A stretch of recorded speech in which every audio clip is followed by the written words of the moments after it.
episode 1496. Cafe Anyway.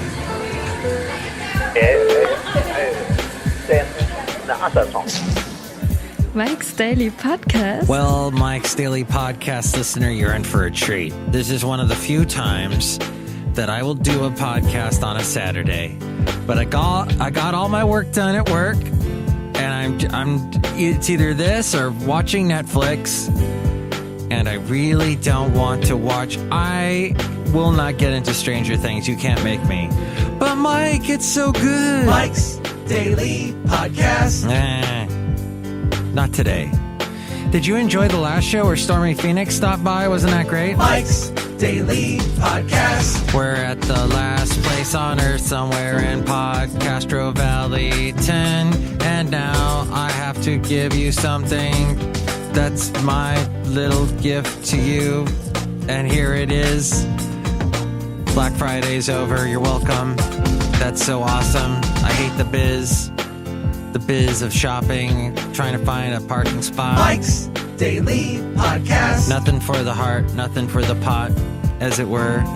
We're here at the last place on earth, and Mike's today we'll get to Daily Shelley Shuhart, Floyd the Floorman, Podcast. John Deere the engineer. Yeah! And I will stand in the rain forever. And do. Actually, it's supposed to rain tonight. I can already see the clouds forming as I look out the windows of Cafe Anyway. And somebody just walked in. Hello, Mike Matthews. It's Shelley Shuhart, gift shop supervisor. I am so done with Black Friday. Well, Black Friday is done. Oh, that's true, huh? Yeah. I sold everything in the gift shop. Everything in the gift shop at Cafe Anyway is gone? Yeah, I made a bunch of money. I'm going on a vacation. Yay for you. Look who else walked in. Oh, Mike, this is Floyd the Floorman. And this is John Deere the engineer. Mike, we've made some new taffy that we can sell at the gift shop. At Cafe Anyway. Taffy. Aw, taffy. Roman chewing candy. Huh? That's what I've heard it also called. Hey, well, that sounds great. You know, taffy is that wonderful stuff gets stuck in your teeth. I was telling someone how Abba Zaba is made right close to where we are in Podcaster Valleyton in Hayward. And here's today's podcast picture. And if you would like to eat Abba Zaba in a more, quick manner, you can freeze it. And then it just kind of breaks apart like little pieces, and it you're able to chew it and consume it faster than. Or if you like the chewy way of eating it, good for you. You can still do that. I don't care. Hey, the podcast picture today is of me. Oh no, it's not. It's of Basil the Boxer playing with a dog that we met as we were walking along the Hayward Regional shoreline. This picture is actually from 2, maybe even 3 years ago. I found it while I was looking through my old iPhone. And I know I put down Apple and iPhones way too much. I say how they're hoity-toity and they're basically built for people that are snobs and stuck on themselves and full of themselves and blowhards and have nothing creative to say, and they stink and they're old and they're stupid. I might be missing one or two other things about them, but what I like, I've kept my old iPhone because, now it's an iPod, basically, and I use it to wake me up in the morning when Basil the Boxer forgets to wake me up. But I was looking at my old iPhone. I haven't looked inside of it. I switched from my iPhone to a Samsung phone, an Android operating system. Oh, you know what? Can we talk about people who stutter? I know I'm stuttering a lot today. There's a guy, I really enjoy his podcast, but sometimes his stuttering really gets to me. And so he knows his stuttering is annoying. It sounds like a car trying to start. Because he'll try and start a sentence. He's political. He always talks about politics, and he talks about Al Franken. So he says, and when Al Franken did the thing with the and he backs up and tries to finish the sentence, but he backs up again. I hate that. Oh. So what he does for his own podcast is he writes everything out beforehand. He's a well-known guy. He used to be on NPR. I'm not going to say his name. Let's just say it rhymes with Ken Rudin. And he just stutters way too much. He does like a guest shot on Minnesota Public Radio. He knows his stuff. I love his podcast. I listen to his podcast every week. It's called The Political Junkie. And I just can't stand the way he stutters. Oh, and when he interviews other people, they start to stutter like he does, and you never get nothing said because they're backing up and going forward, backing up. It's one step forward, two steps back. My point being is that's my catchphrase, and I was stuttering, and now I don't know where I am. Oh, food trucks. Food trucks have this, they're so big in today's world, especially here in the Bay Area or, Oregon, Portland, Seattle. I don't like the prices at food trucks in the Bay Area anyway are crazy expensive. And then you've got nowhere to sit to eat it. Sometimes you get a bunch of food trucks that park all around each other and it's sponsored by the city and they put out some picnic tables for you to eat on. But people as a whole in America, and this is my point, and this is what I really want to say. Please let me say it. That is, we eat too fast. We eat too quickly. We don't observe what we eat. We'll have that first bite and we'll go, oh, this is so good. And we're consuming all these calories. Food trucks generally, not the healthiest food. Lots of fats, lots of frying, deep frying, heavy, fatty things in it. Oh, so good. But yet so bad for you. And we don't slow down and enjoy what we eat. We don't think we're watching TV.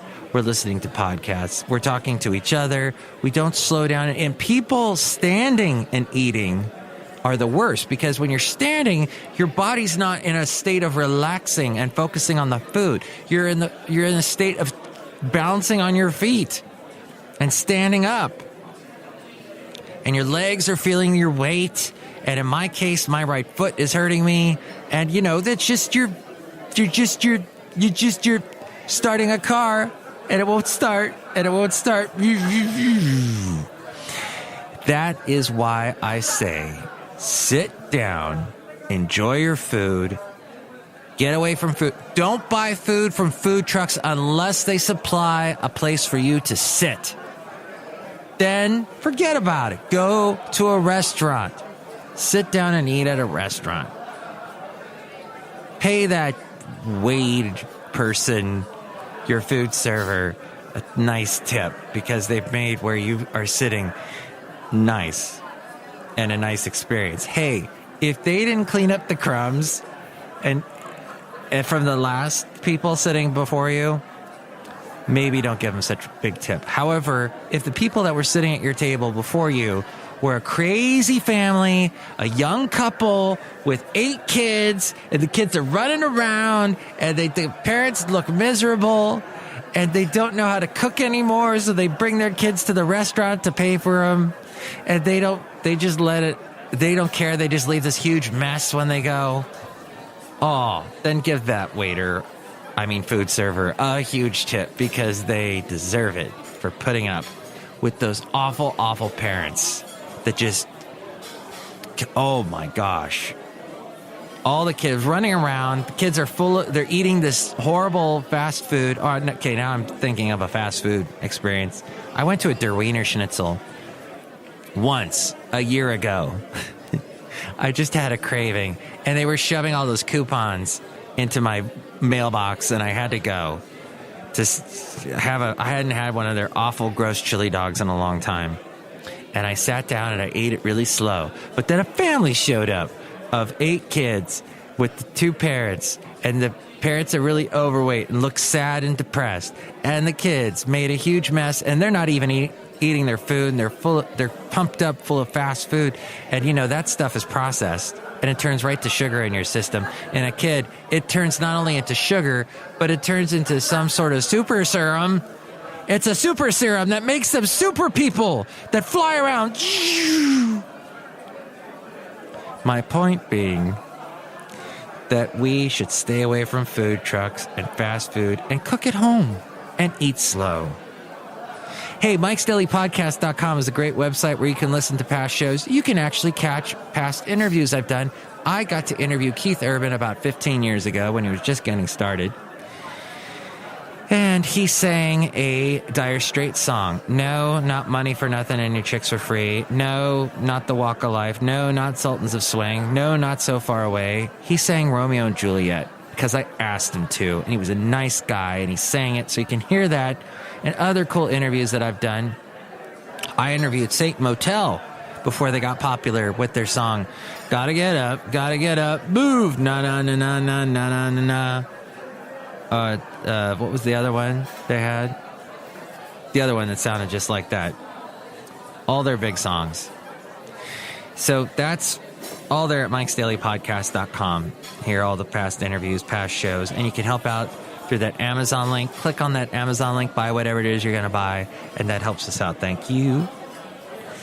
And I, as a podcaster, promise not to stutter, not to be a snob about things like, frick, you know what? Get your dang, if you need a smartphone, get the Samsung one with the Android system. Why do you need the iPhone stuff? The guy that I know that goes on and on about Apple is he loves the fact that the iPhone does everything for you, that you don't have to think. Fine. All right. If you don't want to think and you don't mind spending way, way too much for a smartphone, go for that. But I'm fine with the Samsung. My point being, I think we live in a world now. MIKEs-DAILY-PODCAST.com also has the PayPal if you'd like to help us out that way. Oh, if you're going to shop on Amazon, go through MIKEs-DAILY-PODCAST.com, and that helps us out when you do that. Have you ever been interested in someone? This goes to whatever gender, whatever you identify as. This goes to you, straight to you. You liked someone. You wanted to get with someone. You ask them out. They say no. Did you ask them out again? Or did you take no for an answer? I find it interesting in today's sexual harassment enlightened world in which we live, where we are hypersensitive about all this stuff. First off, let me just say I'm glad that we live in this world. I'm glad there is attention put on all these crappy, jerky jerk-offs. Maybe that's not the term I wanted to use. These idiots, these horrible men that did not take no for an answer, or that did things that were inappropriate, that didn't use common sense and think, hey, maybe this person might not like that. I'm glad we are living in a world where we're putting spotlights on these idiots.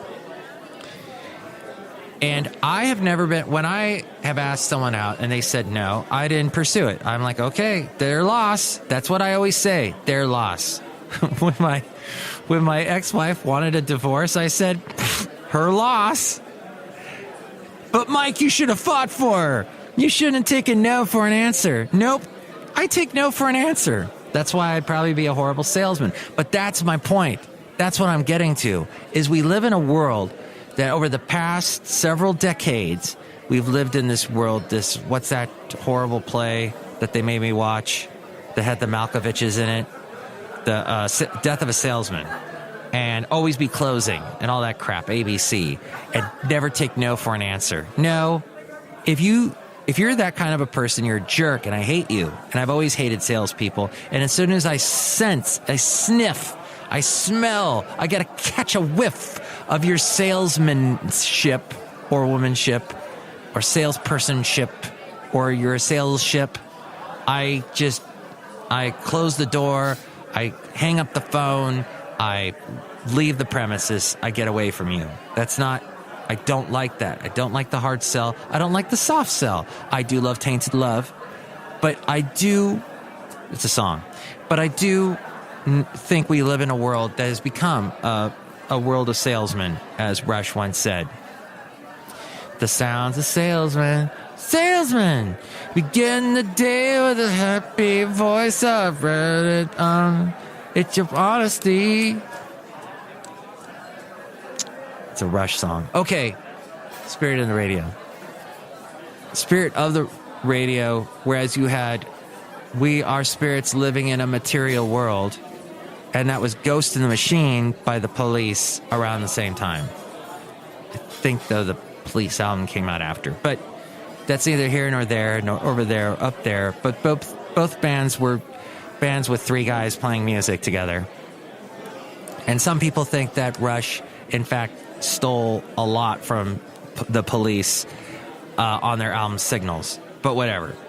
My point being, cafe anyway. Anyway. Ginormous. Mike, my point is that Mikey Fikey. Great. You will pay at some point if you do not take no for an answer. That's all I have to say. The chickens have come to roost, y'all. I think we've gotten through all that. I just wanted to say all that. Thank you for listening to the podcast and allowing me to say all that to you.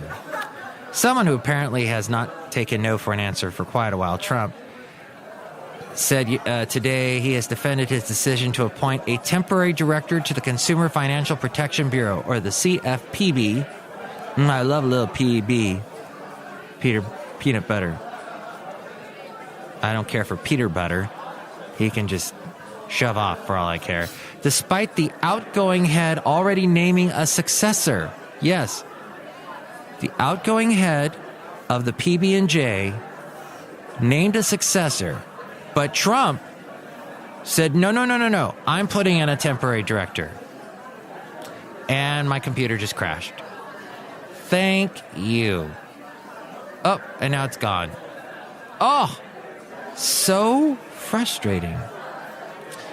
So that's what's happening with that, if you didn't know. And Trump was defending his position about that. Let's see. Amazon has announced what has sold the most, the top 5 selling items that they sold yesterday. The retailer has seized nearly half of all online sales on the shopping holiday so far. Amazon hasn't released any sales figures, but said yesterday that customers in the U.S. are shopping at record levels. The company said these are the top selling items on their website: the Amazon Echo Dot, Fire TV Stick with Alexa voice remote, the TP-Link Smart Plug, okay, the Instant Pot. Oh, yes, that makes sense. My roommate bought an Instant Pot last year, and I think they usually, it's a pressure cooker, and I think as in last year, it was heavily discounted, so people were just picking that up. I mean, you can cook so much stuff. My roommate's making things that smell so wonderful. And the 23andMe DNA test was also a top seller. Let's see. The TP-Link Smart Plug is another Amazon product. It allows users to turn electronics on or off remotely using a tablet or smartphone. Fascinating. Trump appointed White House budget chief Mick Mulvaney on Friday to head the bureau following the resignation of former director Richard Cordray. The move superseded Cordray's hand-selected pick for a temporary successor, which was Deputy Director Leandra English. But since Trump doesn't like women... What? What's my proof? Oh, come on. White House officials have called the decision a typical routine move, despite criticism from Democrats who questioned Trump's authority to appoint someone to the independent consumer watchdog. Officials said that Trump was allowed to override the order by the Federal Vacancies Act. And another question, the New York Times is asking why Trump stands by Roy Moore, even as it fractures his party.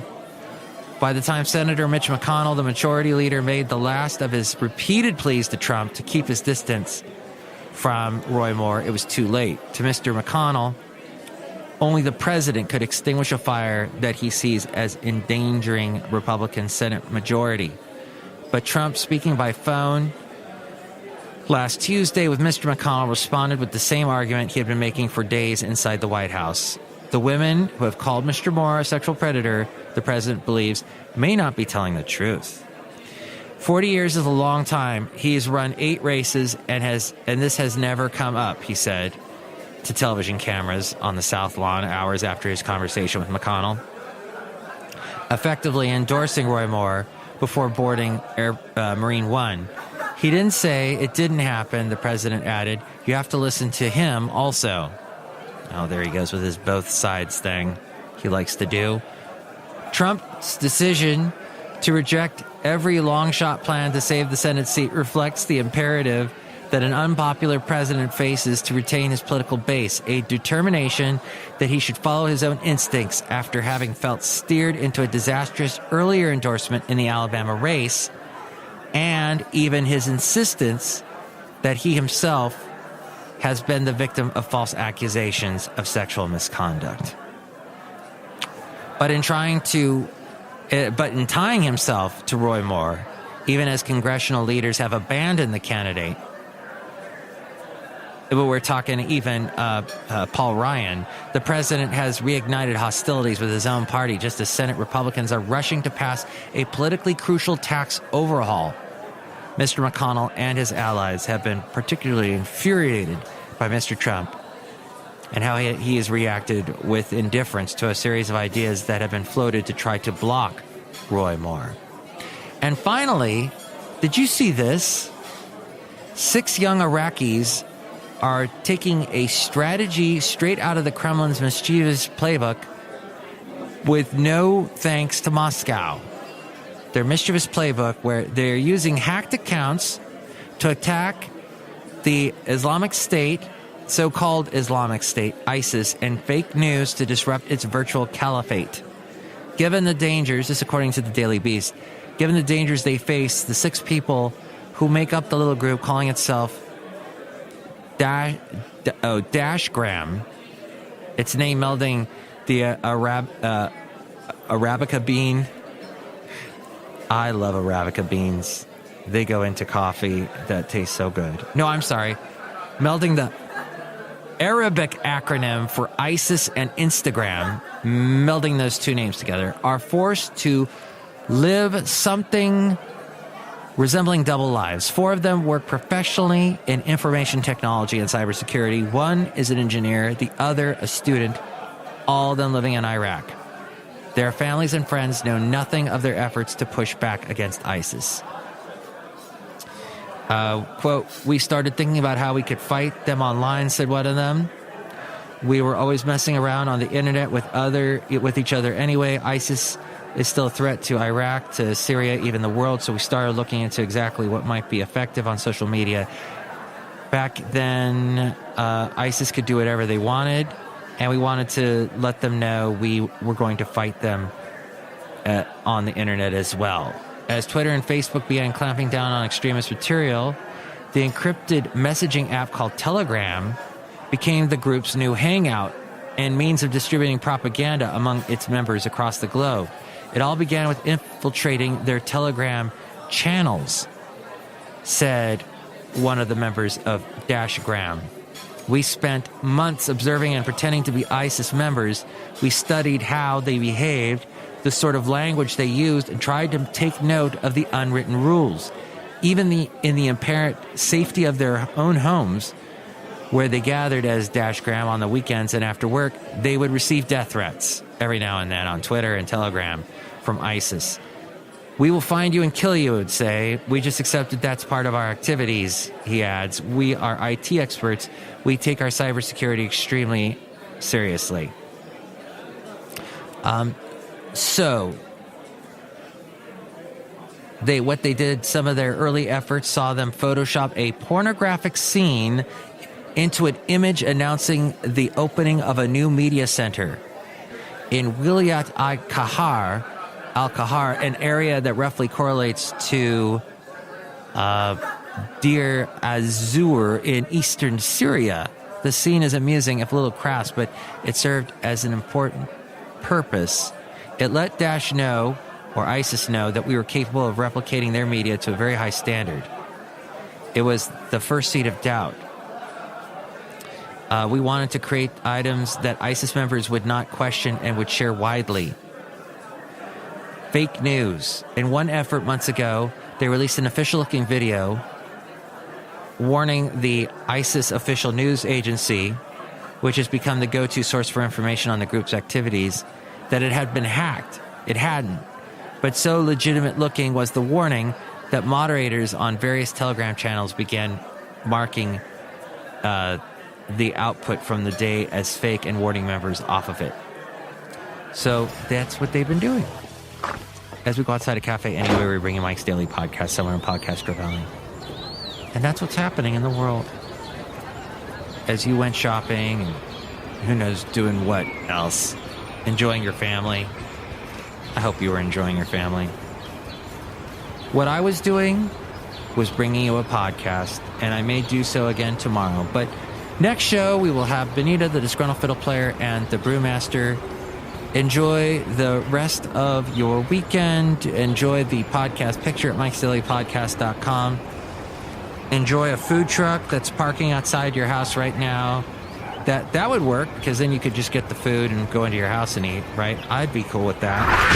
Mike's Daily Podcast is written and produced and performed by Mike Matthews. His podcast is super easy to find. Download or listen to his show and read his blog at MIKES-DAILY-PODCAST.com. Email Mike now at MIKES-DAILY-PODCAST@gmail.com. See you tomorrow. Bye!